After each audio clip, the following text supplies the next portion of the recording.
Strap yourself in, because we're set up, switched on, and ready to go. You are watching and listening to Chris and Leicester Till I Die TV on YouTube and your favourite podcasts.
Listen on your favourite podcast platform or ask your smart speaker to play the podcast Leicester Till I Die. Subscribe, like. Right, Chris.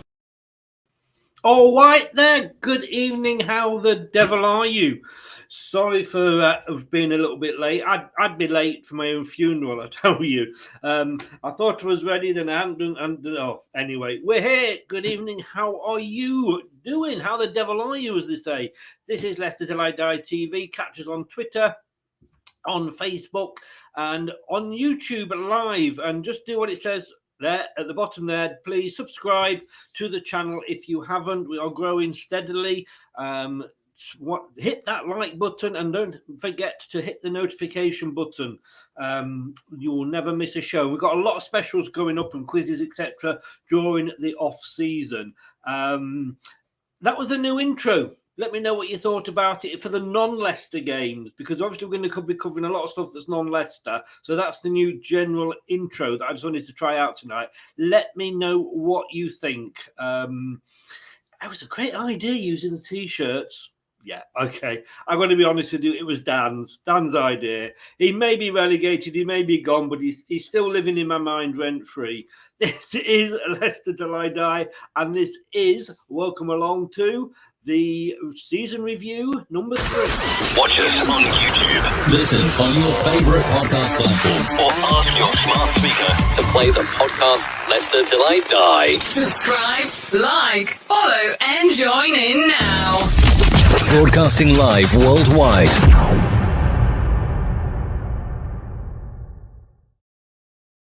It is, and like it said there, if you are listening to this on catch up on your favourite podcast platform, thank you very much indeed. Talk MU, he got his first message in there. Welcome along, Talk. As I always say, if you want to follow something really and do something good, get over to Talk's channel. Yeah, he's Man United, as you can see from that, but he does a brilliant new channel, Football versus Cancer. You know I get it wrong. Always get it the wrong way around. Football versus Cancer on Twitter and on YouTube, and it's a great cause to follow. So get over and subscribe to him, say on YouTube, and follow him on Twitter. Facebook user, good evening. Not sure who you are, but I will hopefully have a good one. Indeed, thank you very much.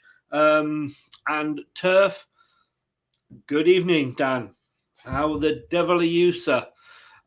We are good, and I hope you are feeling better. Let me say good evening to my wise old owl. Does anybody remember that show, How? And there was always that guy on with the beard that always sort of knew everything. He used to do the strain. That's who Craig reminds me of. Good evening, sir. How? What was he, Jack? Was he called Jack? Jack Hargreaves. Jack Hargreaves, that was it. Yes, yeah. No, I'm feeling very old tonight. Oh, are you? Yes. I was speaking to Neil from Beyond the 90. Again, yeah. great channel, great Leicester channel. You've met the guy. I have indeed. He's a top guy. He's coming on to join us in a discussion next week regarding the atmosphere at the KP. And he said he's got somebody else, another Leicester channel coming on as well to join us. And he was asking for me. He went, yeah, Mark's down for doing it. And I was it. No, he just said, Mark's down. And I went, Right. does that mean he's down for doing it or he's fallen over? What does it mean? That's it. These young folk, they have their own vocabulary these days. Don't they just? Well, thank you very much for joining us, Craig. I do hope you are well. I'm all good, mate. Thank you. Good evening, LDH. We are well. Hope you are as well. Now, this is number 3 in a series of 4. We're looking at the season, last season, which you may or may not want to forget. We've done the ex-player, Jerry Taggart, and these are still available on, obviously, Leicester Till I Die YouTube channel, Leicester Till I Die TV. We've done Jerry Taggart, and we did Rob Tanner, the journalist, who used to be Leicester Mercury, didn't he? And He did, yeah. he's now Leicester correspondent at The Athletic, which is a very good read. It's only £1 a month to subscribe, and they are doing their own season review as well. But there's a lot of I learned a lot of things as well. Certainly, if not about not only about Youri Tielemans, but also Harry Maguire as well. I'll leave that one with you. But this one is all about looking at it from a fan's point of view. And Craig is a season ticket holder. He goes down regularly. He knows his stuff. He's been there. He's seen it. And at times he's suffered it this season. I think it's the right thing. But I mean, hindsight's a wonderful thing, Craig, isn't it? And we sit here, the season, let me dream back in. The season's over and we can look back, and that is wonderful. But looking at it overall, Community Shield winners, European Conference League semi-finalists, only just losing out to the eventual winners. 8th position, which was only one place off Europe, to be honest. Is it this terrible season that we seem to sort of be thinking it is? No, of course not. I did see, as I said, I saw a little bit of what Rob was saying, and Rob described it as a par season, I think. So, we were under par the last couple of years when we finished 5th. Yes. And I mean, looking at it, as you got there, Community Shield winners, European Super Cup, British Super Cup, English Super Cup. Indeed. I'm so glad. And that, not just me, even online websites now are calling it that. Yeah, excellent. Yes. European Conference League, not the competition we wanted to be in, but again, we'll touch on that later. And 8th position. I mean, I think we need to go back, and it's the hardest thing to do as a Leicester fan is to forget or try and bookmark the league winning season as a glitch. It was a glitch in the program. Cheers, Dan. A glitch in the program, and we won the league. But that cannot be what we are constantly judged against. It will be, because that's how fans are, but it can't be when you're taking a broader view. When the owners came in, yes, they said that we wanted to be challenging for Europe within 5 years, and we were ahead of that. But challenging for Europe is the thing, not regularly in Europe, challenging for Europe, a club that could challenge the elite. And I know Brendan uses that phrase about challenging the elite, and we've done it. We've done it consistently. So even when we have a bit of a drop-off season, for all reasons that we'll probably go into later on in this show, we've ended up finishing 8th with a trophy and a European adventure that we've had along the way as well. If that's a bad season, then to be honest, bring on more bad seasons, because that's how it is. Sometimes. We've been in Europe 3 out of the last 6 seasons, I think now. Yeah. That's progress. That's progress. And that's what the owners wanted. And to create a structure that can give you long-term success, it takes time. You've got to build foundations, and the club, as well as maintaining an on-pitch team that can compete. They're also doing everything else behind the scenes to try and lay the foundations for long term. So the training ground, now trying to do the ground. If Peter Soulsby and his mates will ever get their hands out of the pockets, or maybe they need something else going into the pockets. I saw it's been delayed again. Allegedly, can we just say there for the lawyers? Well, I went on to just a bit of an aside. I went on to the Leicestershire County Council planning applications website where you can put comments in. So I asked the question about, please, can you tell us why it's been delayed again? This would really help, stop getting undue criticism and people making up their own ideas about why it's being delayed. So I got your standard automated response saying your comments will be put forward to the committee. So we'll hear no more about that. You want to bell the committee? The committee. But sometimes, as I say, when you're building something longer term, you're going to have a season where you have one step backwards to make two forwards. And in the big scheme of things, 5th to 8th is a step backwards. But within that step backwards, there's been some decent times as well. It's almost like we've gone 2 forward. Yes, we've gone back, but only 1 back. So we're still more forward than we were. Exactly. We've accelerated the process, and that's the problem, isn't it? And now we've had a little bit of a setback, and people can't cope with it. And you talk about finishing 8th. I just before we came on air, I wrote down clubs that are in the Premier League that I think are either bigger in terms of the structure, the history, spending capacity. So Man City, Man United, Liverpool, Chelsea, Spurs, Arsenal, and I'm going to include Everton because they're a bigger club, Villa are a bigger club, and now Newcastle with all their money. There's 9. So, where do we fit in there? Where are the expectations of what Leicester fans think we should be doing? We are punching above our weight, whether we like to hear that or not. But I would say, looking at that list of teams and the size of those clubs, some are not having the greatest of times, like Everton, but the size of the clubs, the spending power they have, the support they have, the money they have, top 10 should be an achievement, let alone 8th. I want to say I have just found the sort of the highlight of the show. Very good. Well done. I call it. It's an old one, but I'm an old man. I can never resist it. I mean, I always said, and shoot me down, by all means, and disagree with me, but as much as when we won the Premier League, as much as us winning it, other teams were throwing it away. I mean, Arsenal were just being Arsenal, as they always are. Man United were still trying to sort of settle in and decide what they were doing.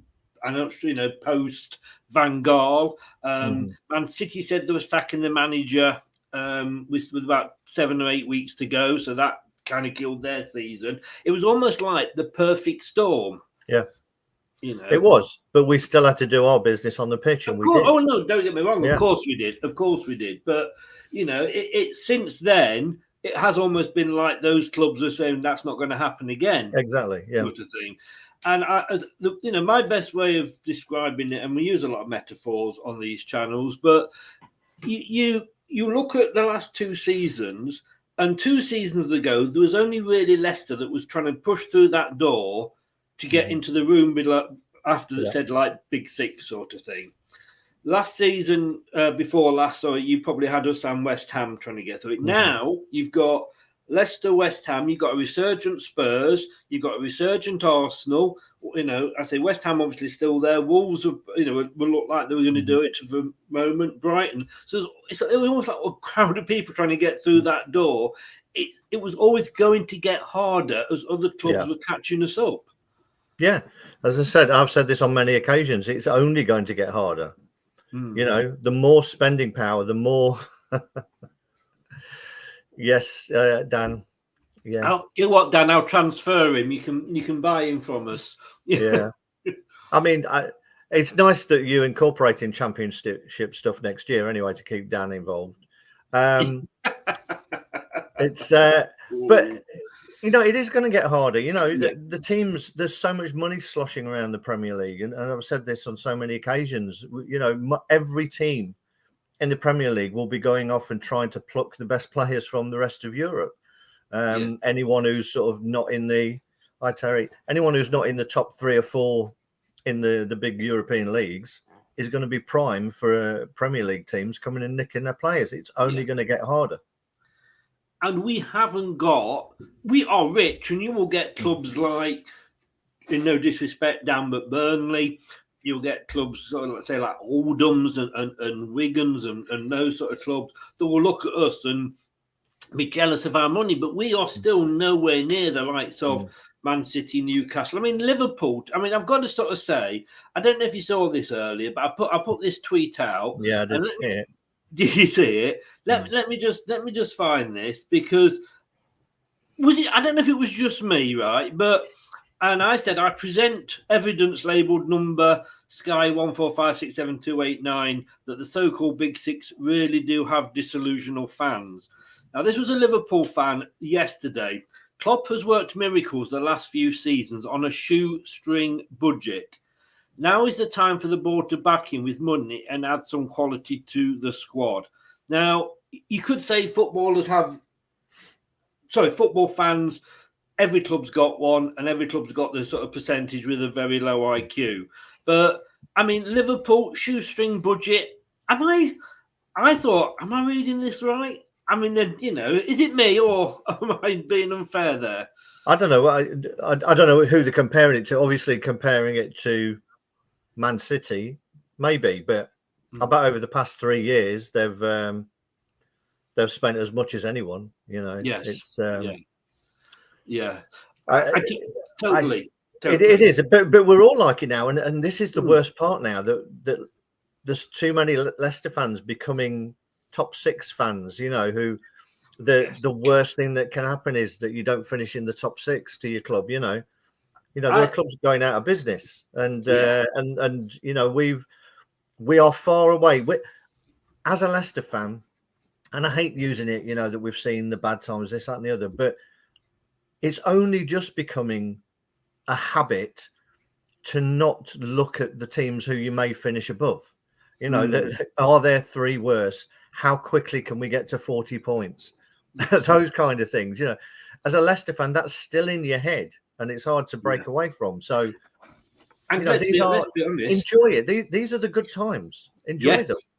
We always say, like, with Leicester, and I say, I don't want to turn into one of those sort of, I was there when we played over on a wet Tuesday and what have you. But, when we won the League Cups under O'Neill, they were the good times then. And, you don't know what's going to happen. They may have been the best times ever. No. I mean, we were lucky in the fact that the guys that bought us when Mandrich sold us, look at who we sold Portsmouth to and where they ended up.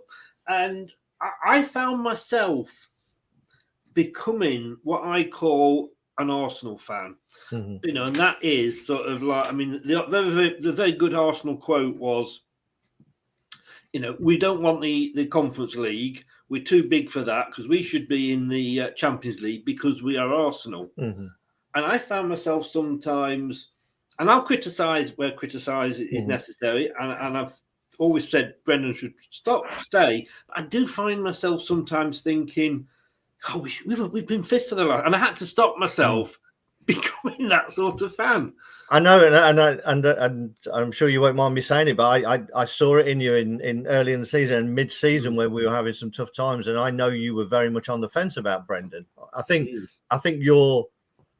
the history of being a fan took over in the end, but it was difficult to not be disappointed by what was going on at the time, and the seeming inability to put things right, that were obvious to everyone else. I'm just going back onto the season overall. I pulled up the team that started for the Community Shield. Schmeichel, Pereira, Amati, Soyuncu, and Bertrand was the back line there. Tielemans, Ndidi, Perez, Maddison, Barnes, Vardy, and then subs came on with Thomas, Samari, Albright, Dewsbury Hall, Iheanacho, Dako. That's pretty much our squad. But that starting 11 there, that back line, not very strong at all. Yet we managed to keep Man City out again. So that's no mean achievement to beat Man City. They went on to, win the league. Now, admittedly, they had to bring their big guns on as well. I looked at, around 65, 70 minutes, they would bring the big guns in. They still couldn't get through us. Yes. So to win that, that was a big deal. And it was great that we had, more fans in the ground that could see it. And for me, you'll know from the show the other night, my moment of the season was winning the Community Shield, because I was there with my son at Wembley watching Leicester win and watching Leicester lift a trophy. Yeah, it doesn't happen that often. It does. No, it doesn't. It doesn't. So I think. I mean, to wrap this bit up for me, fans have got to be patient, but unfortunately, we live in an impatient world. Patience isn't a virtue. It is basically non-existent these days, and sometimes you just need to try and ground yourself. And I think at the start, like you say, when we're struggling against teams like Norwich, no disrespect to Dan, but Burnley, teams that you were thinking were going to be at the bottom, and we were struggling, you're thinking, like, these are teams we should be beating. It was only sort of when you get into the season, you can see why we weren't doing that, which wasn't obvious at the start. But yeah, like you say, we'll move on to the next point. Just want to say a few hellos. Andrew, good evening. How are you? We are going to be coming on to Forest later, so don't worry. We are coming there. Good evening, Terry. How the devil are you? Ant's Leicester Fan channel. Nice to see you, Ant. Get over there and support that as well. It's a great Leicester channel. Again, we're going to be coming on to signings later. The window's not even open. What's the worry? What's the worry? And let's not worry about what everybody else is buying. It's who we're buying, Mike, good evening. I hope everything is well with yourself. Paul, nice. Welcome along. Not seen you before. Hope you've subscribed. That's great if you have. Thank you very much. From Rotherham, we Philippines, Canada, America, and now Rotherham. I mean, it's all areas. Andrew, we're just going everybody's coming in. Andrew, when the season starts, Premier League survive. It always is. It's always got to be. And it always was under Martin O'Neill. It was always like, well, if you finish 17th, anything else is a bonus, Trapper, regard. And go Pennsylvania. Hey, wow. Trapper, fantastic. How the devil are you? All the way from the good old US of A. You are welcome. TM, good evening. I'm patient, still waiting for a cup. Well, I think the guy you've got in charge there now, it's going to be your best chance of getting one. Geordie Toon, up the mags. Good evening, sir. How are you? And Total Football, Leicester are set to appoint Eric Shawn from Dortmund as a set piece coach. I don't know anything about that. I haven't heard anything about that at all. I think we're still trying to get the guy from Southampton to become our director of football. Yeah. Apparently that might not happen until the new season starts because of notice and gardening and all that sort of thing. But anyway, moving on, and I think we can say that this was, in fact, it's gone up since I did this. From the point of view of why we've done things and why things were going wrong. I mean, I think it was actually over 30 players, Rob Tanner said at the end of the season, have been injured, 9 of which were defensive-minded players. I mean, let's face it, Klopp, he actually, what's the word I'm looking for? He would cry if Salah broke a nail. Yeah. Well, I know I think we're going to talk about defence specifically after this, aren't we? So so I shall keep some of my powder dry on that. But there's no way a club our size can cope with that many injuries and you not be affected by it. And everybody talks about the spine of a team. Now, apart from Schmeichel, at any one point we've been missing vertebrae. So Fofana, Evans, Ndidi, Vardy have all been missing for big chunks of that season. So if you're trying to build your team around a spine, you can't keep doing that when you're missing key cogs of that. And we're just not big enough in terms of quality. And the bigger and more successful your club becomes, it becomes one of these self-fulfilling prophecies that you can never maintain it, because you need to build a bigger squad to be able to cope with this kind of thing. But the players that you need to bring in to improve your squad want to play. You know, that players are happy to sit on a bench. I had this conversation yesterday with someone.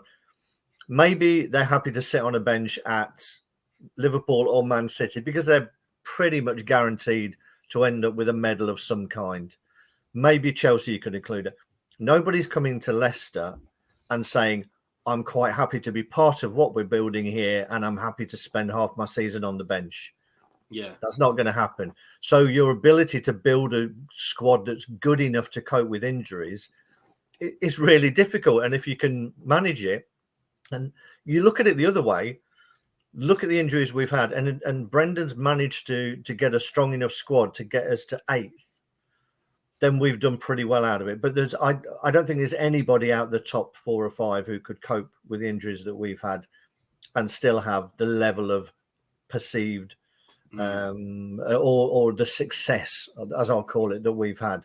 You can't do it. Now, you touched on there's a lot of muscle injuries and God knows what. So, you know, we as fans, we seem to think that, you know, we're the only ones who can see these things. Yeah. You know, I'm pretty sure that there's a lot of people in the club who are looking at this and going through with a fine-tooth comb what they're doing throughout the season in terms of training, in terms of treatment. And you would hope that you wouldn't see a repeat of this again. And we've done well to get through it. And you're saying it all started with that Fofana injury. It was almost like, you know, someone had let the air out of the balloon. When you were full of the joys of the new season. You were all high pitched and full of helium, and then he breaks his leg and somebody bursts the balloon, and it's deflating. And you've got to think it's quite deflating for the rest of the team as well, because they were, you know, it's not just fans who are excited. I'm sure the players were excited. You know, you bring in somebody who looks like they're going to have such a fantastic impact on your team, and then you know he's out for the whole season. That's got to be, you know, gutting for the players as well. So that was the start, and it never really got much better. It didn't.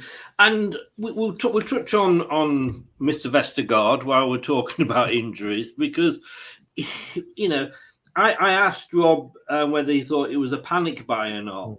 And, you know, he said in a way, but, you know, he had been looking at him. He was a goalkeeper. He might be better in goal. He was a defender that Brendan had an eye on for a few windows. And, you know, but like you've often said, he wasn't expected to come in and play the number of games that he did. And, you know, he was better in a 3, I think we said. Yeah.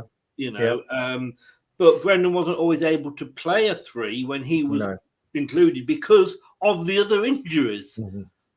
Yeah, it's frustrating, isn't it? Because my biggest frustration with him is that he doesn't use his physicality that he's clearly got. But if he'd been deployed in a 3, or even if he was playing with a bit more, I think, you know, you would have seen a better Vestergaard.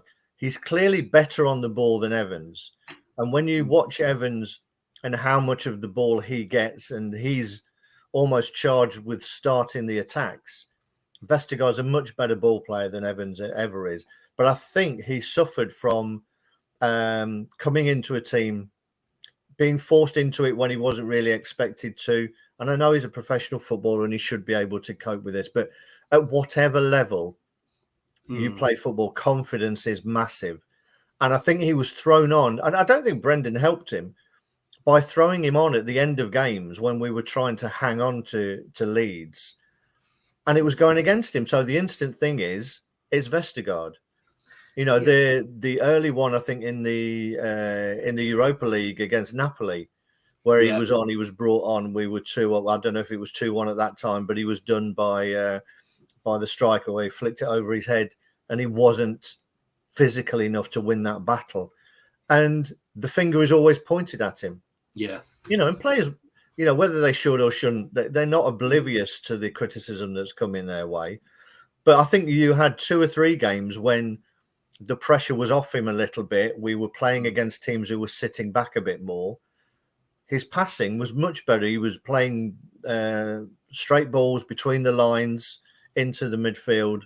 Yeah. There's a player there, but I don't know if he's not the player that you can build a defence around. Yes. But, I mean, it's like with the West Ham game, when they got that last-minute equaliser. Yeah. And everybody knows my response to that. And I blame Brendan. I don't blame, Vestergaard at all because, he's put on with literally, 1.5 minutes to go, defending a corner, and yet he ends up getting the blame because, he comes on, we concede. But you don't change that. Well, I don't think you change it at that point anyway. But, maybe that's just me thinking football. No, I'm with you. As I say, you don't change it at a corner. But what you don't do, for me, when you're protecting a lead, is invite pressure by putting on extra defenders and losing players from higher up the pitch where you can control the game. Yes. And I think I mentioned it before a couple of times that Brendan contradicts himself. He talks about controlling the game. If you've got the ball, you control the game, and then he'll take off. And I think in a couple of games, he took Mendy off, who was excellent at controlling the ball. And last season and the season before, he was brought on at the end of games to control the ball. Here he was taking him off to put on another defender, basically saying to the opposition, have the ball, see what you can do with it. And invariably, they did, and they scored. Yes. Good evening to Rich. Poor season. Now, the interesting thing here is, Rich, and thank you for coming in because you've given me the opportunity. If you are a Rich fan, if you are not a Rich fan, if you are a Manchester United fan, get over there, check out Rich channel. He does great Man United content, but he also does great FIFA content if you're into playing FIFA, and he does a lot of general comments as well. I mean, Rich, I'm trying to get hold of a Man United fan for this Friday at 9:00. I don't know if you're free, but I'm doing a new debate show, and we're starting off with who's had the most disappointing season. Now, not who's had the worst season, but who's had the most disappointing season. And it's all just opinion. It's not, this is the right answer or that's the right answer. There's myself for Leicester. We've got a Leeds fan coming on. We've got an Everton fan coming on. And we've got a Man United. Well, we're looking for a Man United fan. I might have one, but if you're free, Rich, feel free to come on. Just message me. But it's case, like I say, I won't say it was a poor season. Was it a disappointing season? Yes, I think that's another. If we're saying who's had the worst season, Watford, Norwich. It's who's had the most disappointing. Melina, good evening from Canada. How the devil are you? Hello. Hope you and your dad and everybody is well. So yeah, we've got that. We've got to look at the FA Cup. I mean, we are not the worst team to have defended the crown. No, can we just go? Sorry, just before we move on to that, I know you talk about injuries, and we were going to talk about the defence at some point. Is that coming up afterwards? The defence, yeah, we're going to talk about defence later. Fine. Yeah. So yeah, FA Cup. Yeah, apparently the man with the hammer's coming to mend it in the morning. Excellent. That's 2 already, Chris. It is. They're adding up. Yeah. Yeah. So FA Cup. I mean, sorry, just as Melina's come in, Arsenal have the record for having been the holders and being knocked out in the 3rd round. We didn't quite get that far. We made it to the 4th round. But what I was very disappointed with the players that didn't turn up that day. And I don't mean the players that weren't included. I mean the players that did. And I looked at the Watford game before, and we won that 4-1 there. And as you can see, look at the names there. I mean, I can't pronounce half of them, let's be honest with you. But at the end of the game, those players were all on the pitch. Yep. Forest 4, Leicester 1. The big names were back because it was in the middle of COVID, so we couldn't play. During the season, we couldn't. All these players were injured, so the Premier League were cancelling games. But the FA said, "You don't have a squad with us. Play whoever's free," sort of thing. And at 4-1 up, their players were coming on, and okay, it was Watford, but they were still a Premier League club. Now we know how Forest are. We're going to find out next season how good they are. But to my mind, I just can't believe how the big names let themselves down and let the club and let the fans down as well. Well, I made some notes on this, and for me, I know we had European defeats. For me, this was the most disappointing defeat of the whole season. I'll include those European defeats in it. And it wasn't necessarily the defeat itself, it was the manner of the defeat. And this, I'm going to say, and there, I know, I was going to say that for me, this is Brendan's biggest challenge. He's got to create a team ethic that will not accept defeat as easily and as placidly. We talked about, we've talked long and hard about the deficiencies of the team that won the league. Nowhere near the levels of this team in terms of creativity and skill on the ball or whatever, but everyone knew their job and they all had a commitment to not get beaten. Foxes never quit, was the byword at that time. The number of times we came back in games, the number of times we saw out games, 5-1-0s in a row. That team would never have laid down like the team did against Forest. And that, as I say, and he's come out and said it, Brendan, so he really needs to put up or shut up with what he said in a couple of cases. And again, we'll talk about players coming in. But the biggest thing that appears to be missing from this team isn't creativity, it's heart. And that's what he's got to try and find. We all laugh at Danny Drinkwater and what's happened to his career. But that was a guy who had some heart, and he wasn't the most gifted, but he would leave it all out on the pitch, and he wouldn't allow the other players to get away with it. And that's the thing. Brendan needs to find a leader, a Jordan Henderson, I've just written that word down there, leader. I was going to ask you that. Yeah, that's what we haven't got. Someone like, you did the first show with Jerry Taggart. I remember Jerry Taggart slapping Savage around the head in the middle of the game once. Yes. Someone who won't accept defeat, and that's what I don't see in this team, and that's his biggest challenge for me, is finding that leader, and a leader that can drag the rest of them up when things are not going well. And that game epitomized it to me. Oh, totally. And I also remember Jerry Taggart strangling Dennis Wise, but that's for another show, another time. Yeah, he was at the front of the queue. There was a long queue though. Yes, well done. Now I just remember, just a sidetrack, that it was the evening game. It was on telly. I think it was playing for Stoke or whatever at the time. Apparently, he found out afterwards, Joe, that the whole Leicester bus, they had it on the TV in the bus, and the whole Leicester players cheered. But I asked the question. Let's get to what you said about, we'll talk about a leader.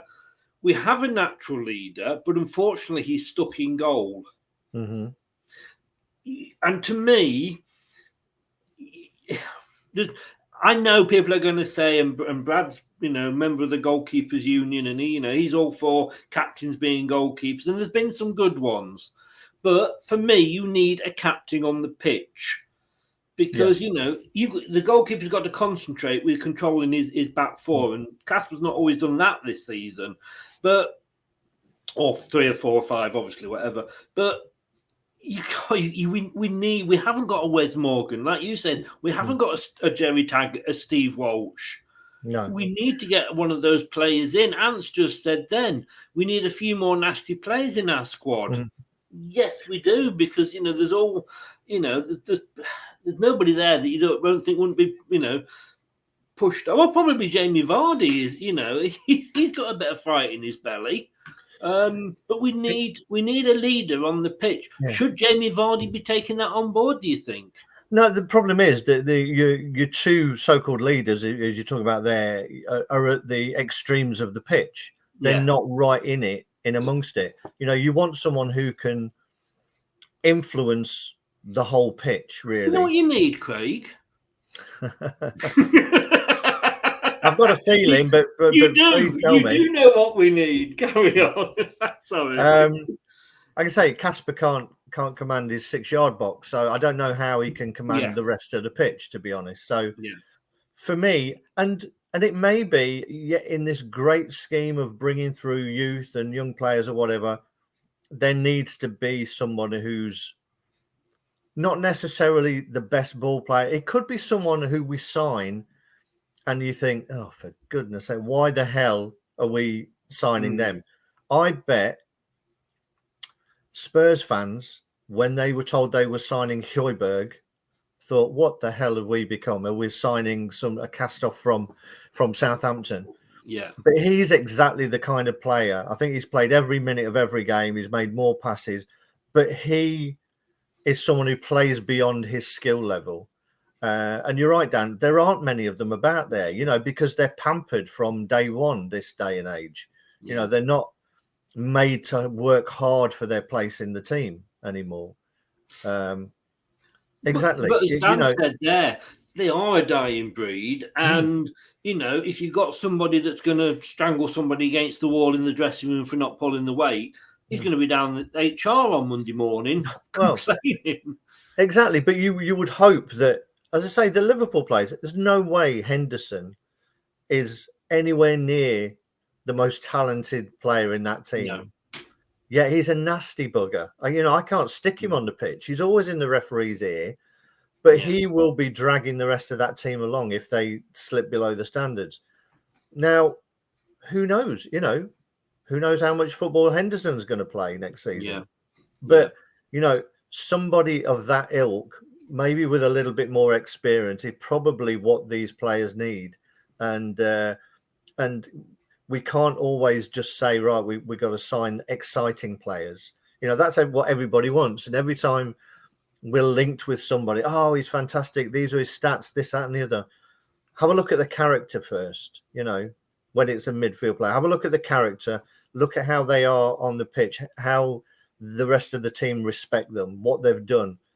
That's what I'd like to see out of all of it. And we will talk about transfers, but this team needs to find its heart. Ant says here, could KDH be that? He's got a bit about him.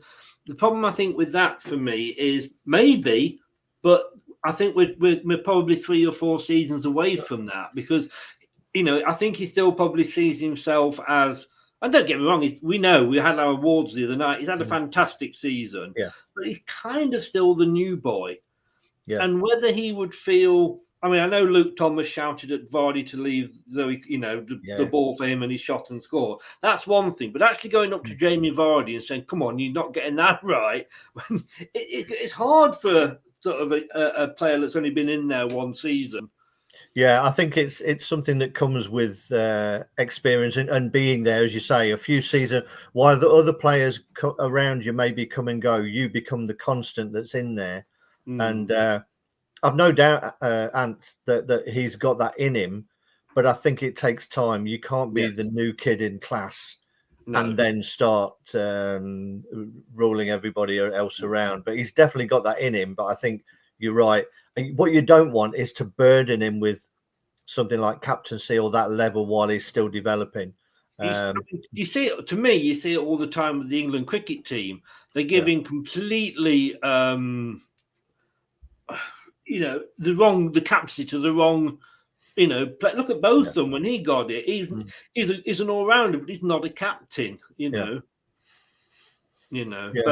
talking about, and you could almost, if it wasn't for the fact that I get conned into reading out names that aren't what they're supposed to be, this you could almost say that this show was scripted, because talking about not getting knocked out the FA Cup, Forest pride of East Midlands. I wouldn't say the pride, but you got lucky yesterday. I mean, you probably deserved it on the play, but you got very lucky. I mean, Forest to back up. I would have liked Luton to have come up, if I'm totally honest with you. That was the one out of the four that came up. But Forest have come up, and of course we're going to get everybody say, "Oh, we've got East Midlands derbies." Blah blah. I don't give a shit. I'd sooner Forest have stayed down personally, and I think you're in the same agreement, aren't you? Definitely. And as I say, I've got Forest. I've got family. I rarely mention them. A family member who's a Forest fan. I don't surprise you rarely mention him. Black sheep of the family. And and I say, he didn't think the first one was a penalty. He thought there was no contact. But I don't care. As I say, I don't care who wins games as long as they're fair. And that wasn't fair yesterday at all. I'd be quite happy for Forest to just stay down there for forever, to be honest. Yes. I don't want them up here because, one, if we beat them, we're expected to, and if we lose, Jesus, it's horrible, isn't it? Yeah. So, yes, I agree with you about the VAR decisions. We talked before we came up. Shocking, yeah, it was. You literally, what's that saying? You give a monkey a typewriter, and within so long he'll type the full works of Shakespeare. Well, I think they've sort of trying that with VAR. As I say, let's get ex-players in that know how the game is played, know what it is. When things happen, was he able to avoid it? Was he not able to avoid it? There's better people than the refs who it was brought in to help to actually be running it. But Huddersfield did not have a single shot in that first half. No, I'm not. They did better in the second, Yeah, I won't say that they deserved to win, but they deserved to have two penalties, and they could have won because of that. And that's the key thing. I don't think Forest were overly impressive, to be honest. No. We've talked on this program about Brennan Johnson. He was pretty much invisible for a lot of yesterday, which shows, unless you're good enough to get the ball to your better players are invisible. So, it's great for them. Forest, pride of the East Midlands. If they want to change their badge from that tree to the rainbow flag, and I'm quite happy for them to be the pride of East Midlands. I always think of mother's pride, the bread, Well, yeah, even more so. But, good luck to them. They're up, enjoy it while you can. And they are up, and it's 6 points next season. Thank you very much. He says, hopefully. I'm not saying anything. I'm not giving anyone any rope. But they will throw back at us FA Cup. So, I'd sooner them stay down than have the derby personally. I know a lot of fans. It was like, do you want to be Napoli and get, Barcelona in the playoffs for the Europa League, or drop down and get, in the conference?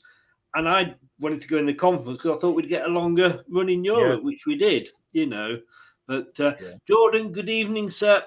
Big commiserations to you for the other night. I'm afraid, again, if you ever look at a team that doesn't... I was like watching Leicester. They say sometimes things are like watching Brazil. Watching Liverpool was like watching Leicester.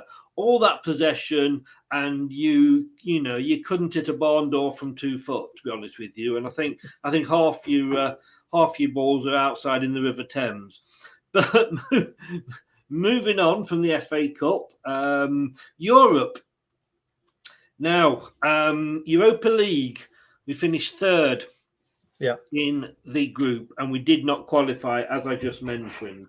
And I think the problem for me with Europe was that we'd had in the Champions League, we couldn't have picked a better group. I don't care what anybody says.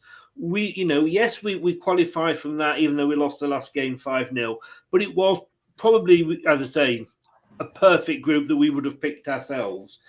In Europe, in the Europa League, the first season, again, wasn't a particularly hard group, but we struggled when we came to the knockout rounds. We had the hardest group we've had in Europe. this term. And I mean, if you'd have said Napoli weren't going to get top spot and we weren't going to get, second, it was complete. And that last day, anybody could have won it. But we dropped down into the conference. You turn up, you knock on Jose Mourinho's door and say that Conference League doesn't matter. Yeah, I mean, I was looking at it and going back and looking at the results, and people are disappointed in how we did in the Europa League, and we didn't qualify, and that's the disappointing thing. However, when you look at it in a little bit more detail, so we play each of these teams home and away. It's essentially about the aggregate. We lost 5-4 on aggregate to Napoli, who have gone on to finish third in the Italian league. We beat Legia Warsaw 4-1 on aggregate, and we beat Spartak Moscow 5-4 on aggregate. We've beaten on aggregate, if these were like knockout games, we've beaten two of those three teams. Yet somehow results in other places meant that we ended up third.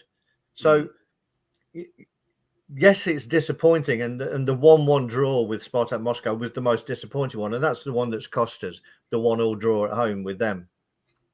But we beat two of those teams who have been in Europe a lot longer than us on aggregate, and we were unlucky to go out. And then we've done pretty well. Okay, we got past Randers, which everybody would have expected us to.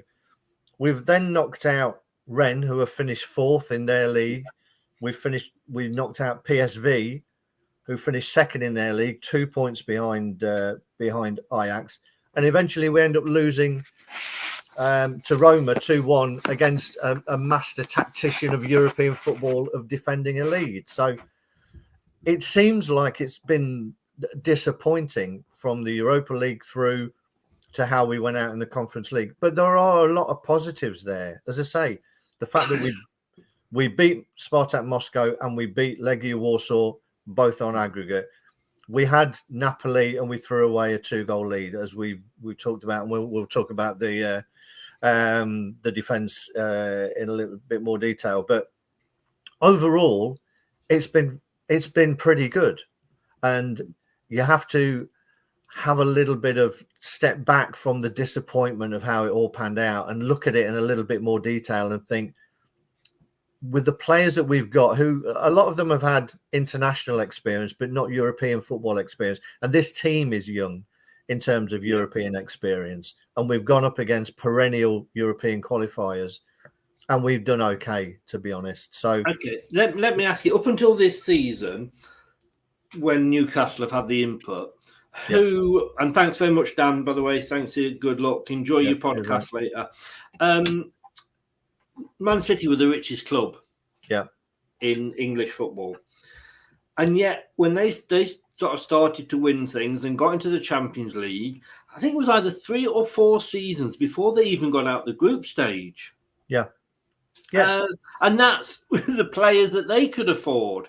I mean, I don't agree, and I don't know what your thoughts are on this. I don't agree with if we should have been knocked out of Europe. That was it. We were third. We shouldn't be given the chance to then go on in the Conference League. I don't like it when the Champions League teams drop into the Europa League, like Man United nearly winning from against Villarreal that season when it's almost like rewarding failure.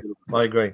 Yeah, but those are the rules. But when you look at the quarterfinalists, okay, we've got Blodlimt, and we shouldn't take them lightly. Yes, they beat Roma twice at their place, putting 6 past them. But A, it's bloody freezing, and B, it's a plastic pitch. Yeah. So I would as soon have played Roma than Blodlimt, to be honest with you. But including ourselves, 7 of those 8 quarterfinalists were all within the last 10 seasons, Champions League teams. Yeah. It turned out that it was a decent standard, and you could say, I think, from the quarterfinals onwards, particularly in the semi-finals, it was a stronger lineup than it was in the Europa League in terms of the stature of the clubs that were in it. And I think it's going to take time for it to become accepted. And as you say, it doesn't help that it's called the Conference League, and that probably doesn't mean anything in the rest of Europe. But here, obviously, it means something lesser in terms of conference. But I don't think other European nations have this sort of, I don't know, they just look down, the media and lots of pundits, and look down on it. You know, Bonlahor, for goodness sake, how he's earning a living, I don't know, but decrying it, you know, as if, you know, anybody who wins it wouldn't even celebrate winning it, you know, absolute idiots. And the more that these people talk it down, but it doesn't happen in other European countries. They accept that there's now 3 levels of European football, and it shouldn't be for the elite. You know, there should be competitions that encourage more teams to get a taste of international football. Because if more teams get a taste of international football, more fans get a taste of international football. And at the end of it, that's what it's about. So if you're decrying the Conference League, you're basically saying there's millions and millions of football fans out there who don't deserve to see any European football. Yeah.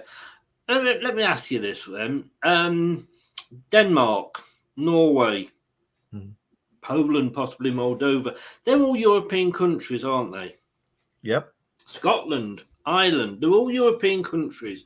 And yet, what UEFA is saying is that your countries are worth less than England, Italy, Spain, Germany, Portugal, etc. The champions of Scotland, you know, we know that they've got to go through hoops to get into the Champions League. The same with probably Denmark and Norway and those sort of teams. But why? The Champions League for me should be for the champions. Yeah. Just make it should be the first with everybody, and just put all the balls in a bag. And if you bring out Manchester United and you bring out Barcelona and they're in the same group, great.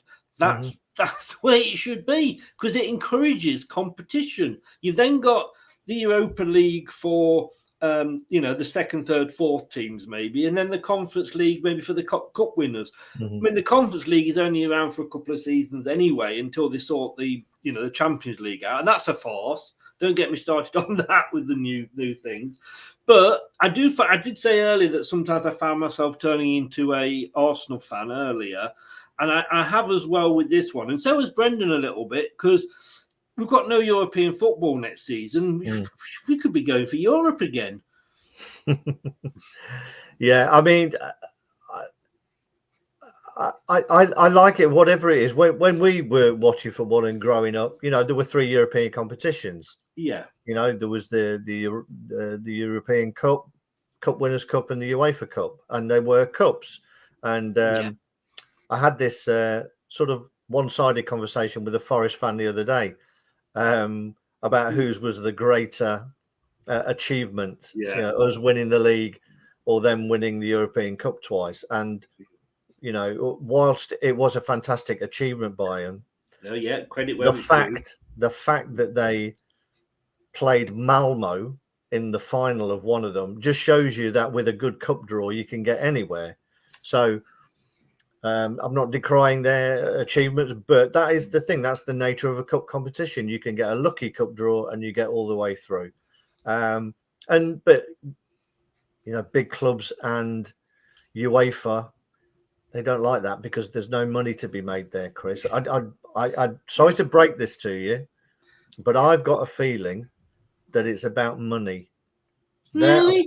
I've said it. I mean, what makes you think? I don't know if that's true or not. You know? We know it is, and that's why Man United could finish 10th next season in a few seasons' time and still get in the Champions League. They'd find a way to get them in, wouldn't they? Yeah, it is, and it's stupid. I mean, I can remember Arsene Wenger, the season we were in it, the Champions League, that we were going to embarrass England, and that we were going to sort of be knocked out straight away.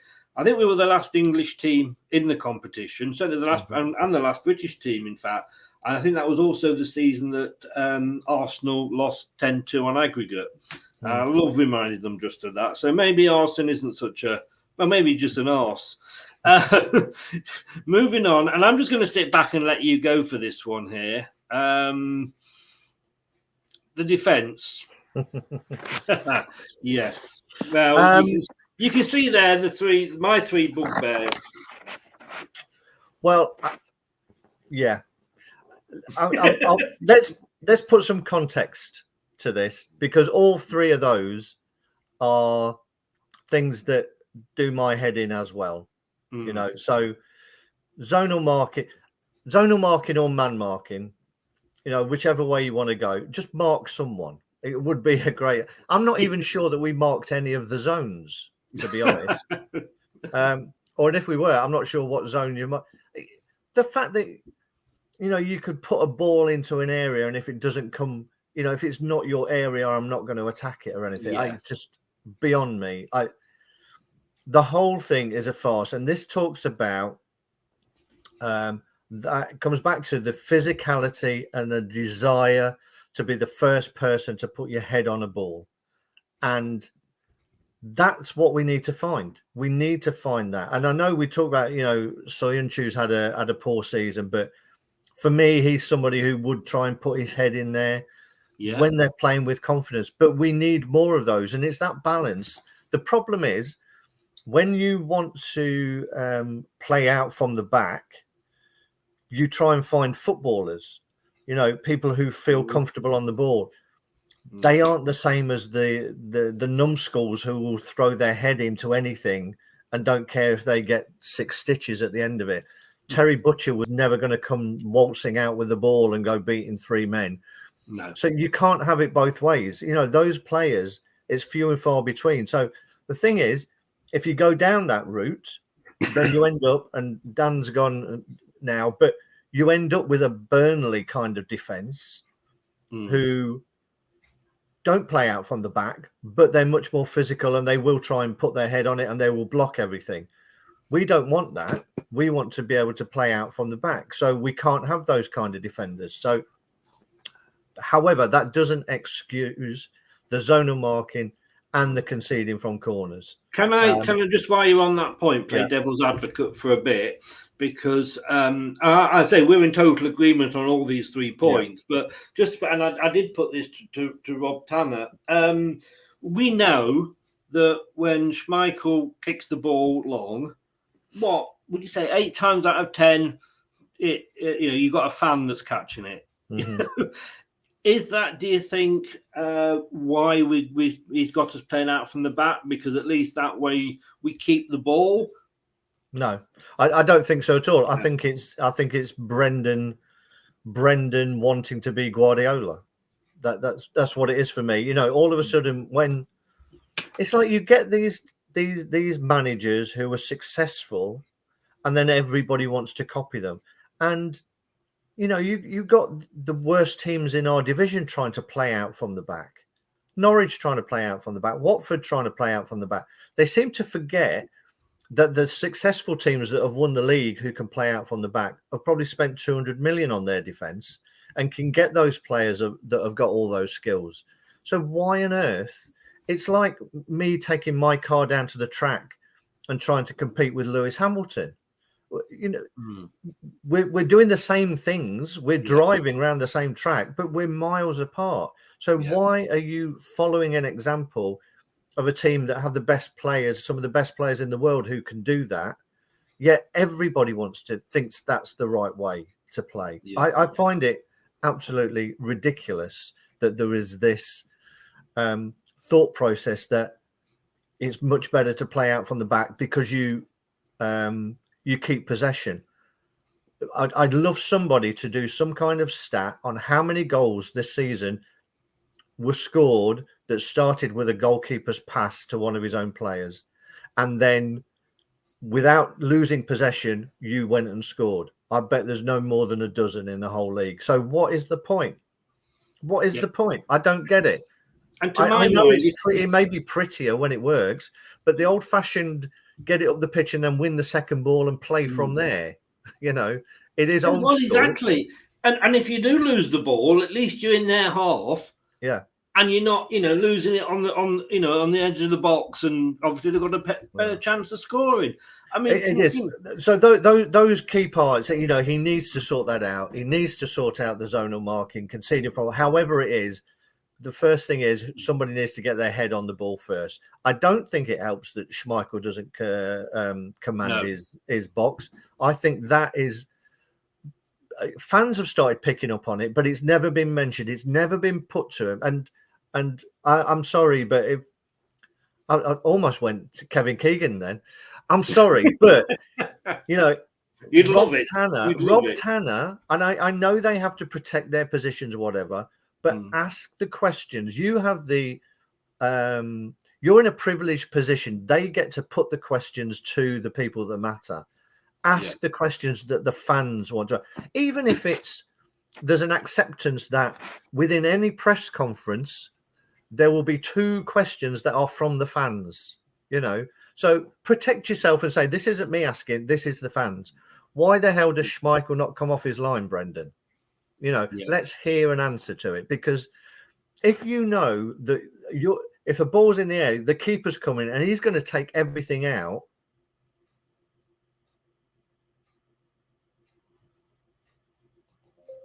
Hello?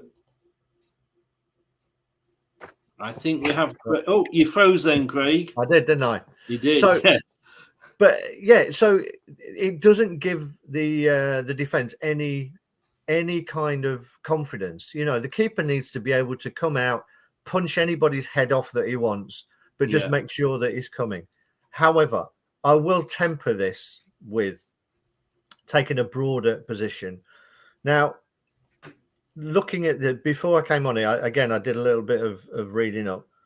21 points lost from winning positions this season. Wow. Yeah. Now, that isn't just the defence. You know, that's the whole team not working hard enough, or Brendan making stupid decisions about taking players off and bringing things on. We've gained 10 from losing positions. So we're in a negative 11 points there. How many points were we off getting into Europe? 4, 5? Yeah, I think so it's 21 points lost from winning position. I don't like keep harping on about when we won the league, but we didn't lose that many games. We lost 3 in the whole season. 3. Yeah. And we won, as I said, 5 in a row at 1-0. We could see out a game. 21 points from winning positions. In the Premier League alone, we used 10 different defenders. And 10 defenders started a game. 10 different defenders started a game. That doesn't include Hamza. It doesn't include Albright. It doesn't include Ndidi, who were all brought in to be in the defence. So if you haven't got a settled defensive unit, there's no way that you're going to keep clean sheets. There's no way that anybody can play with any kind of positivity, any kind of confidence. So it's not surprising, really, that we've had a disappointing season when we've had that many injuries to our defence, you know, and we have to have that. And what I would say as well, players are more comfortable going forward, creating chances when they know that they've got something solid behind them. As soon as you know that what's behind you is leaky, you look over your shoulder first before you make that 60-yard lung bursting run, because you think, you know, if we lose the ball, they're going to be exposed. So I don't think it's helped our forward players either.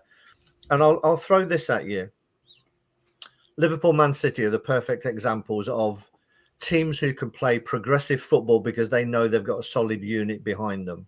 Yeah. Now, last season, Liverpool, Van Dijk was missing for virtually the whole season last season. Yeah. Liverpool scored 68 goals and let in 42. Okay, last season without Van Dijk. I would say pretty much this year, the team, maybe the Jota came in and Luis on the left wing that they got in January. Pretty much the rest of that team is pretty much what it was before. So they scored 68, let in 42. With Van Dijk this season, they've scored 94 and let in 26. That's one player making a difference, having a settled back four that everybody feels confident in front of. And that's what we've not had this season. And I think you cannot overlook how damaging that has been to our season. But yeah, again, devil's advocate time very quickly before we move on. The player with the most successful pass rate in our squad is Soyuncu. Mm-hmm. Now, again, I don't know the actual facts, but I'm pretty sure most of those are not forward passes. No, they'll be. Well, he gets 2 more than Johnny Evans, because when he gives it to Johnny, Johnny gives it him back. Yeah. So yeah, so that's probably explains that in a nutshell. Probably fair enough. And you mentioned him, and I would say this was sort of, this was Craig, everybody, when he was talking to reporters. Tell you, honestly, I will love it if we beat them. Love it. Couldn't resist. Okay, I think Ant might have left. I think otherwise this next bit could get very, very interesting. The manager. Now then, I have criticised Brendan this year. Yeah, I have as well. Yeah. We mustn't forget the famous bell end, but I stand by that, because as we said earlier, I think you do not change your defender at a corner, because you can see everybody looking at each other to see what the hell was going on against West Ham, and you certainly don't do it when it's in the last 30 seconds. So I do blame him for that, but I don't want him to go. I never have wanted him to go, as much as I've been critical of him. And everybody was saying, well, wait until we got the team back. And, towards the end, we suddenly had, yes, you could say there were 4, apart from, we got a draw with Chelsea, but, Norwich, Watford and Southampton were, all of those were in the bottom 5. You can only, the teams that earlier in the season, we weren't putting 4 and 5 past. Mm-hmm. And we know what he can do when he's got a full team, because he won us the FA Cup and he won us the Community Shield. Mm-hmm. So, and I honestly think with a manager, everybody's been saying, Brendan is a 3-season manager. He always loses it in the 3rd season. Nobody's given him the chance to go to a 4th season to see what he can do with it. Mm. And, he's building something. You get somebody in, they come in and they change everything. Yeah, I'm with you. I've been critical, and I find some of his changes baffling, frustrating. I can understand a lot of the frustration. I can understand a lot of the criticism. Mm. But at the end of it, if I'll take you back to the very start of this show, where it said we've not had a bad season, have we? If we've not had a bad season, there's no reason to get rid of a manager. Yeah. If we look at everything that's gone on, at the end of it, what we've got is a trophy, a long run in Europe, and finished in the top 8 in the Premier League. Yes, that's not bad, is it? But it's not. It's not. But having said that, I do believe this is a big summer for Brendan, and that run up to the World Cup. A lot of managers are going to find themselves under pressure when that World Cup starts, because you got 3 or 4 weeks where club owners have got time to look around and see whether there's better managerial options out there if you've not started the season well. Usually it's Christmas time, and that's when they go. We've got a 3 or 4 week break right in the middle of the season, and there's going to be a lot of pressure, I think. So if he's not done well by then I think he will be under pressure. I like what he's come out and said. I like the fact that he's saying we need more athleticism, we need more physicality, we need more aggression. This is his chance. As you said there, Chris, he's a 3-season manager. Nobody's ever given him the chance to rebuild. Yeah. So this is his chance to refresh. Sorry, I know he's moved away from the rebuild. It's the refresh. The squad needs freshening up. The team needs freshening up. But I like what he said, and he now needs to deliver on it. And that he'll be judged on August. For me, he'll be judged on August to November. Yeah, and that's the time. If we're in the right place at that point, then I think it's fine. And even then, if we weren't, I wouldn't necessarily want him to go. But I think the psychology of football, the money, the pressure that comes with football these days, I think he would be in trouble. Yeah, and I've always quoted this when we were talking about Brendan. You know, there was a season at Manchester United that was either 2002, 3, or 4, around that time, when I think Alex Ferguson went through a season and didn't win a cup. Yeah. Man United didn't suddenly drop him, but the season after, he went back to winning ways. Now, I'm not saying that next season, whether Brendan stays or goes, depending on him winning us the Premier League or winning us the FA Cup again. You know, let's be honest with you. You know, we're not Man United under Ferguson. But, you know, if we're going to have a good start, if we can start like we finished the season, because those are the games that was how we should have been playing. We should have been putting 4 past Watford, or whatever it was, or 3 and 5 past. You know, we should have been doing that. And we weren't, but we had got it. So maybe we don't necessarily need a rebuild. And see, to me, if you're saying a rebuild, that to me makes me think, God, half the team's going to go. And it's not half the first team. Yet there's a lot of fringe players, and we'll come on to that, you know, next, to be honest with you. But I just think, yes, he will be judged on it. And we know, you know, Claudio Ranieri wins us the Premier League. The next season we sat, was it 18th, I think, at one point in the bottom 3? Yeah. He had to go. There's you know, he would not have kept us up, I don't think.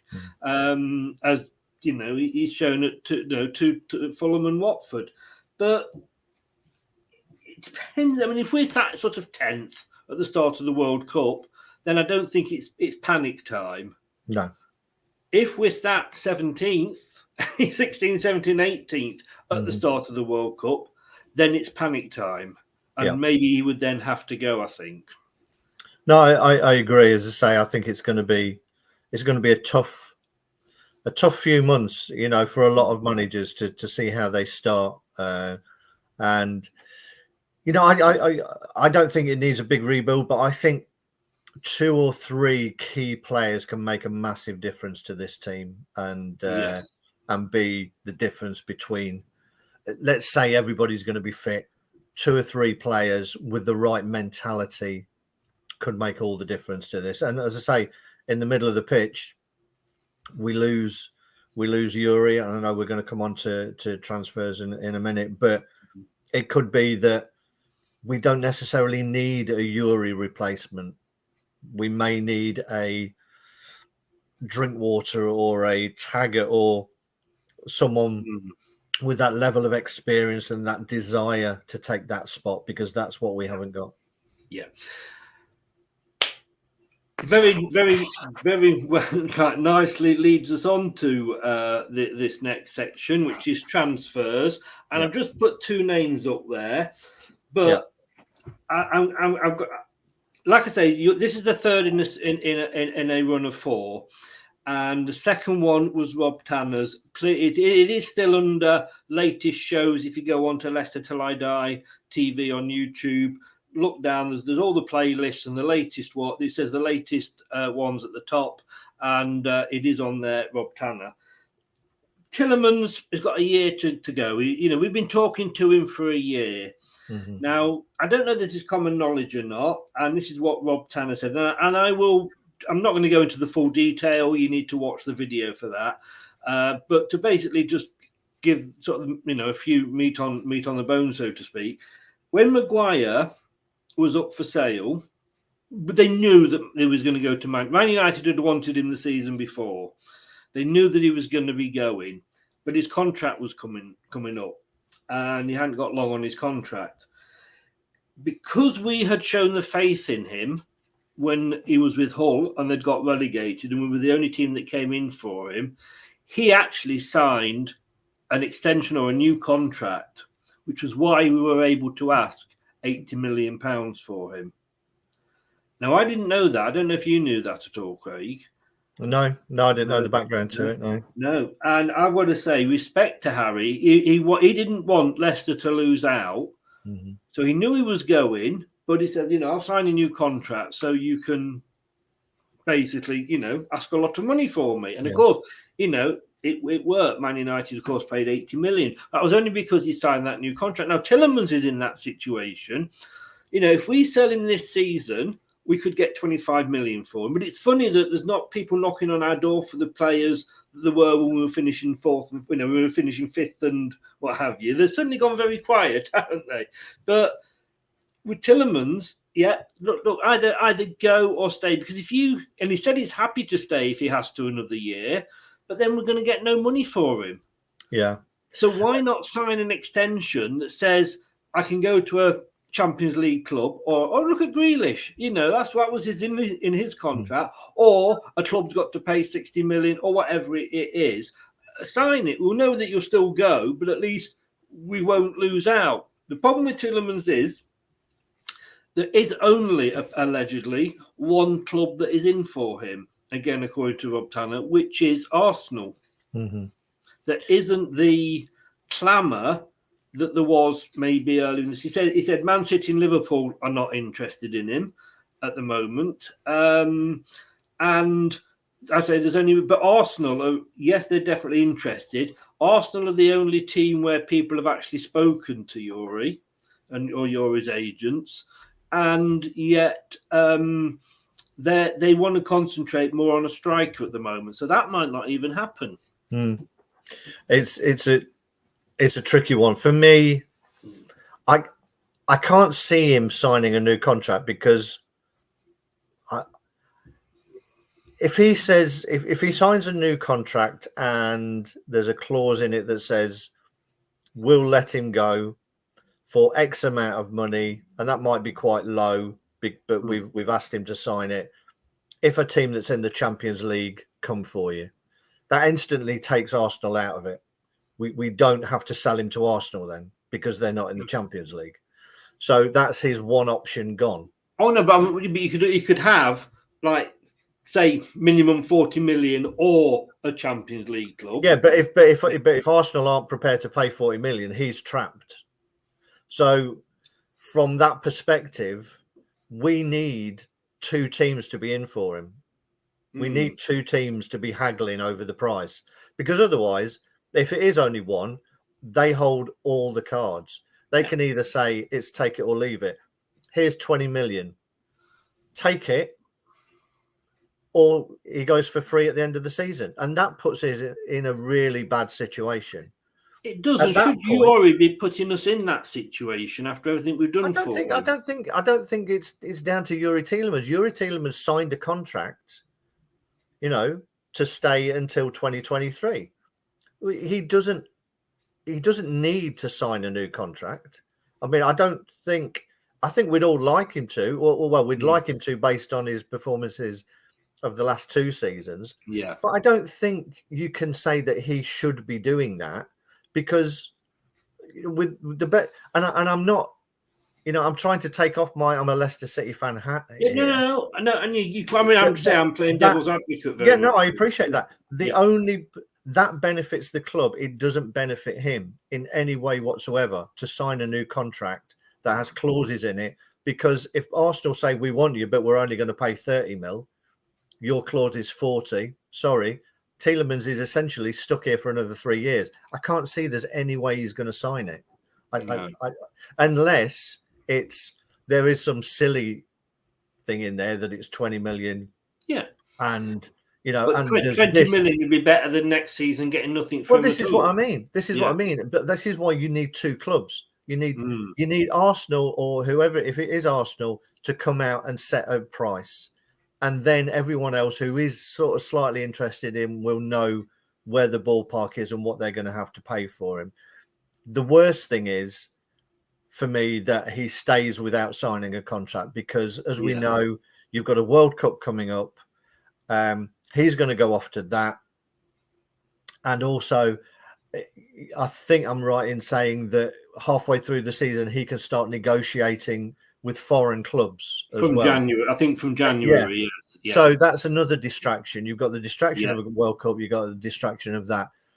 For me, I agree with what you're saying. You either sign a new contract and we move forward together as a team. And if a Galactico comes, fair enough, or we just take what we can and we ship him out now and we replace him and we move on. I think there needs to be... he wants to stay in the Premier League, Yeah. And he loves London.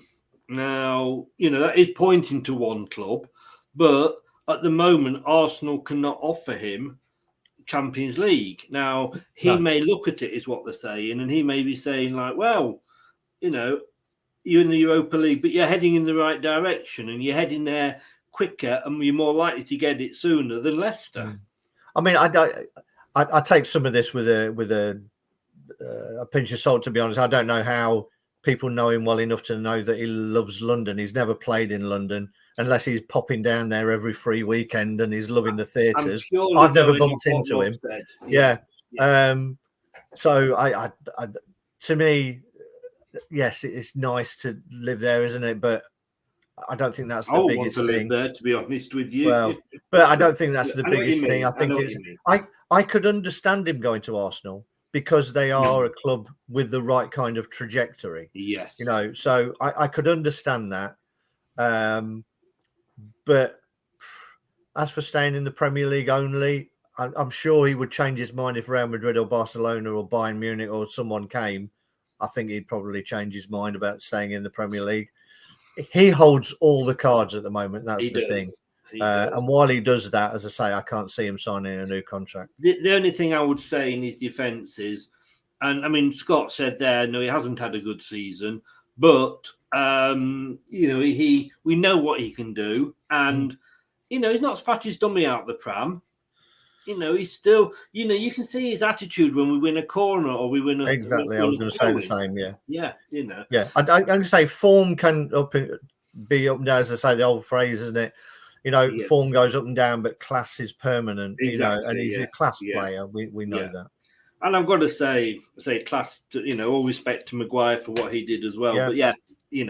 But he's going. We know he's going to go. Otherwise he's had 12 months to sign. He hasn't, so we know he's going to go.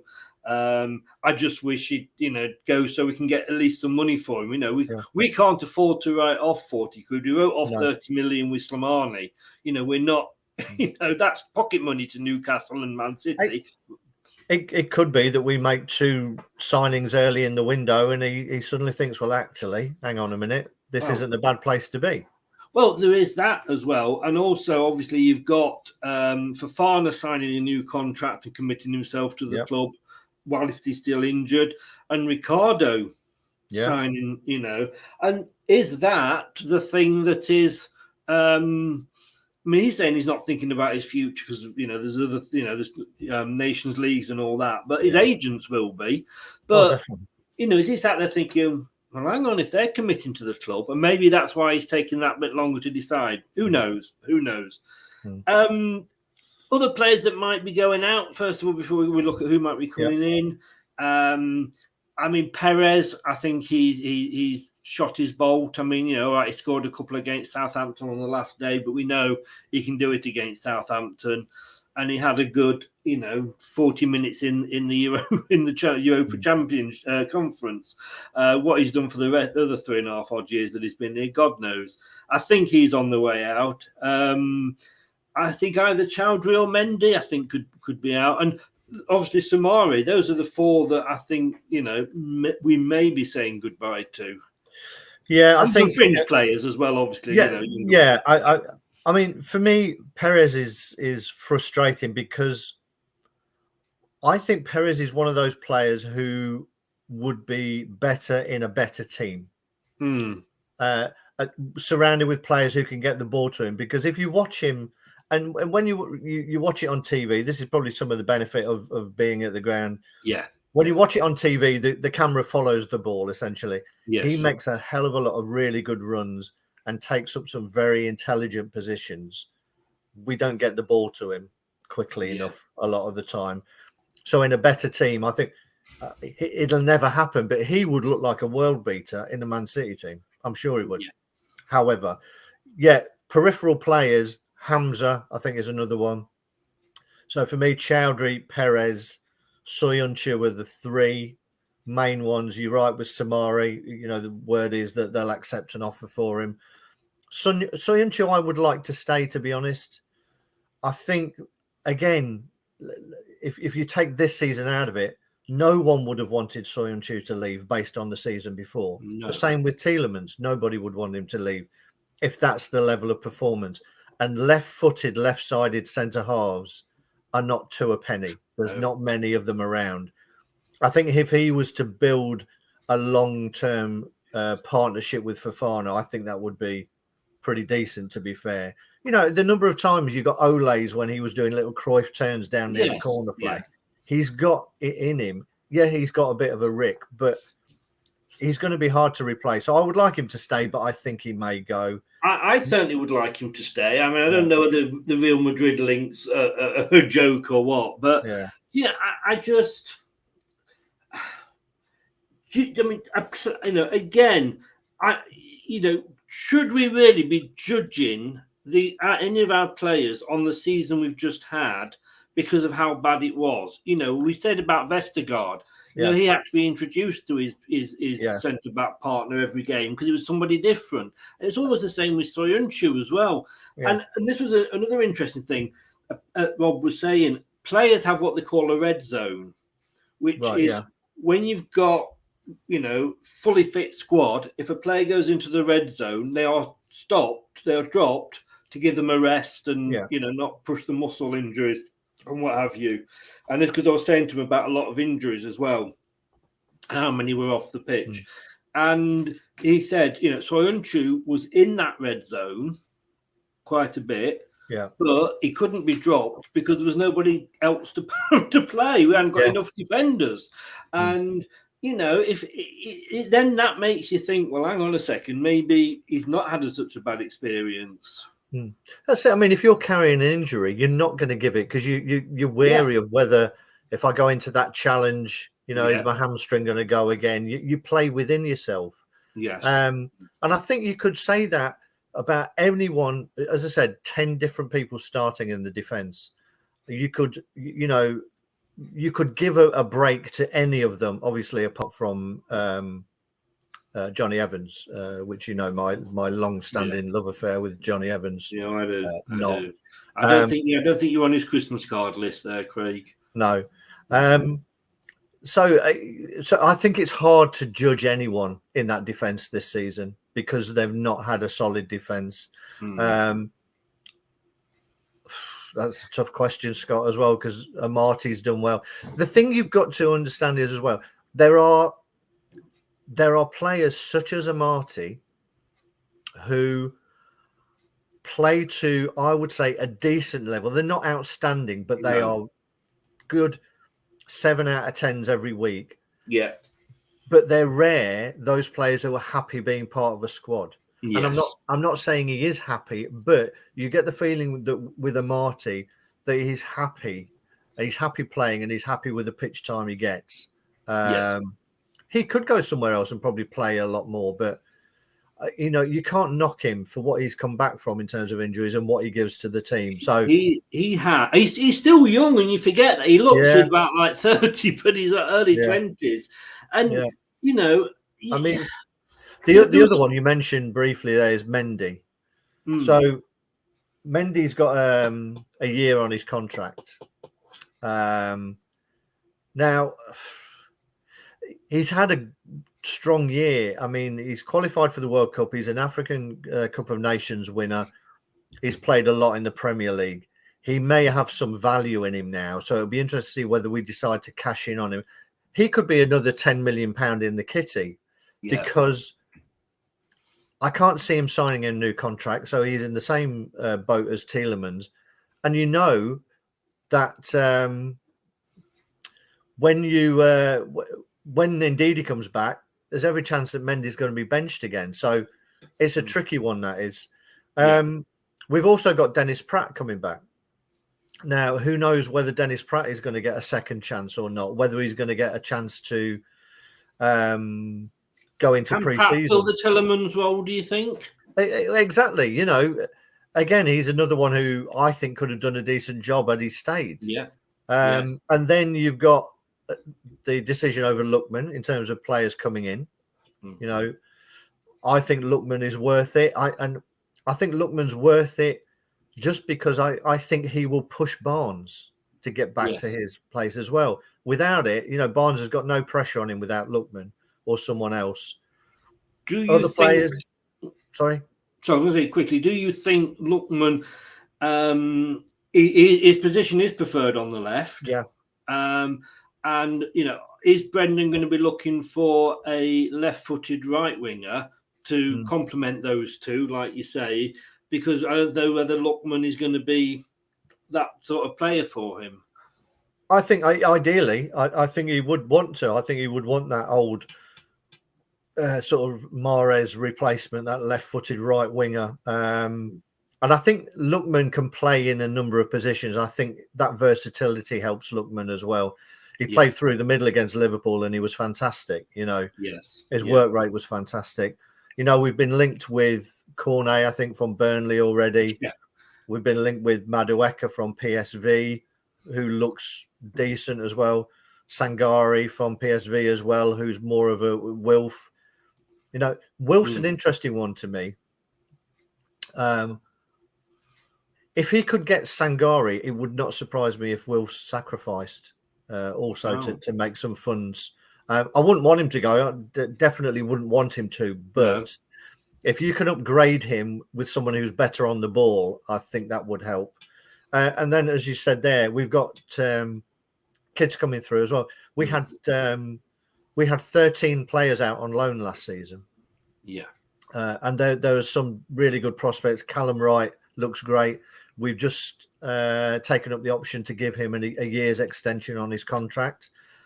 It's a tricky one again because there's talk of him going back out on loan. Luton are in for him, like with Kiernan Dewsbury Hall. But for me, if that's going to happen, you've got to get him to sign a longer contract than that. If he's only in 1 year, he goes away, has a great season, he can walk away at the end of it. We've got nothing. So that wouldn't work for me. You've got the likes of the young lad, Sammy Braybrook, who's the England under-18 captain as well now. We've had 5 different players, youngsters, as you put up against Watford, who have all made it. And don't forget, we've got about 323 goalkeepers. Vukovic is still awaiting his chance. You know? I mean, you've got him. You've got Everson was on loan at Preston. We had another one, Stolarczyk, who was on loan at Dunfermline and doing very well. The young American keeper in the youth team is great as well. We have got a lot of things, and this is part of what Brendan was brought in to do as well, to try and get an academy that can actually churn players out and get them through into the first team. So, because as much as anything else, of course, you know, even if they're not, making it with ourselves, they're earning us some money by going on to whether the likes of Luton or whoever, if they buy them. I agree. Yeah. I'm conscious of the time, Craig. I'm happy to leave it here if you've got to go. We're all right because I think we've only got. What we got? England international recognition, I think, was on your original. Yes, yeah. I say, please, please, if you, I don't want to keep you if you've got food or your wife's knocking on the door or anything like that. It's more that I think my battery is giving me about 5 minutes. Okay. Well, very quickly then, England team announced James Justin in, and he was knocking on the door before the injury. Allegedly, James Maddison has got some Irish in him. I mean, I would be saying to James Maddison that just go and see, whether you've got any Scottish, Welsh, or Irish in you. Definitely. I've just had my battery low flash up on the screen, Chris. So if it goes, it goes. But yeah, I mean, great for James Justin. Maddison, I don't know what else he can do, to be honest. It's ridiculous that he's not been picked. Southgate's an idiot. In my mind, and I hope it just doesn't dishearten Maddison, and then he kicks on. And in fairness, we've seen it in the past where you've got so many talented players in a certain position. Look at Paul Scholes; he was always on the left because there was other players in the middle, and he eventually said, "I'm not doing this anymore." So But there we go. Look, I'll let you go because you're being flashed at. You lucky devil, you lucky devil. We've got other things to discuss, but we can do that on another show. Thank you so much, Craig, for you're welcome doing number 3 in the series of 4. Thank you very much. Take care, and I will speak to you soon. And look forward to the show next week when we're looking at how we can improve the atmosphere at the KP. Yeah, all right. Brilliant, Chris. Enjoyed it. Thanks, everyone. I'll see you all soon. Thanks a lot, Craig. Bye-bye. Cheers. Bye. We don't want the poor man being flashed at. You know, at his time of life, we don't know what might happen, and we haven't got liability insurance. So, his glasses are steaming up. Is what he's trying to say to me, guys. No, that's number 3 in the series. So we've had Jerry Taggart for the ex-player. We've had Rob Tanner for the journalist. We've had Craig there, Craig Bird, the fan, which is great because he goes to the matches, and as he said during the show, you see a lot more. We've got one more coming up, and I'm just trying to sort of tie him down to dates, and that is Olwyn Atkin from BBC Radio Leicester. He will be coming on hopefully this week. But if not, it'll be next week. I'm just trying to sort dates out with him. So that is something to look forward to. Craig's off. So thank you very much, mate. Takes there. Next, we've got a few programs coming up. We've probably actually maybe just doing a special on this guy, Jamie Vardy. I was asked to do a little bit for thesportsman.com. And I wrote, if you are ever asked what has been the best signing, well, let me show you what I said. If you are ever asked what has been the best signing of the modern day football, look no further than Jamie Vardy. 10 years. I can't believe... Let me come back in. I can remember him signing for the club. 10 years. Makes me feel old. Who is this Jamie bloke? Exactly. Everybody finds out. Everybody finds out who he is. So we're probably going to be doing a special on him. On Friday, we have got that debate show. I'm just trying to get a Man United fan tied down. We will be doing who has had the most disappointing season. Now, I say not the worst, because you'd say that was Norwich. The most disappointing: Leicester, Everton, Manchester United, or Leeds United. Those are the clubs that, when I looked back at what the predictions were last on the summer about where the team should finish, they're the ones with the bigger gap. So none of us had a brilliant season, but whose was the most disappointing from what they expected? We'll be here on Sunday for the playoff for the World Cup. Wales will be facing either Scotland or Ukraine. They play tomorrow night. No, they don't. They play Wednesday night. And then we have got a World Cup special next Monday. It was going to be tonight, but unfortunately the gentleman is a Liverpool fan and he's lost his voice. So got to give him a break there. We'll be going through the World Cup group starting next Monday, Group A. And then say on the Wednesday, we've got next Wednesday, we've got an atmosphere show at the KP, as in, do you think it's bad? Could it be improved? Somebody's come out and said these are 7 ways that he thinks it can be improved. So we'll be discussing those with quite a few different people. And then next Thursday, we've got a promotion special. Fulham and Bournemouth fan on there. Nottingham Forest fans aren't responding. So we're looking at Fulham and Bournemouth for the promotion special next week. Guys, thank you so very much for tuning in.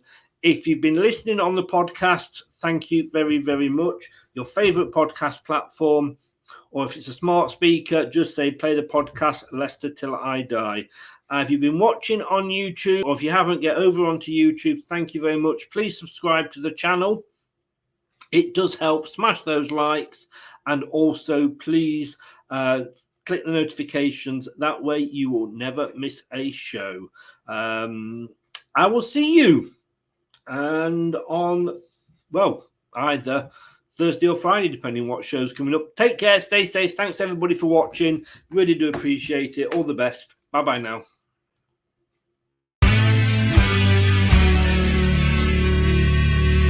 Thanks for watching Leicester Till I Die. This is Chris saying goodbye and see you next time.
they think it's all over. It is now.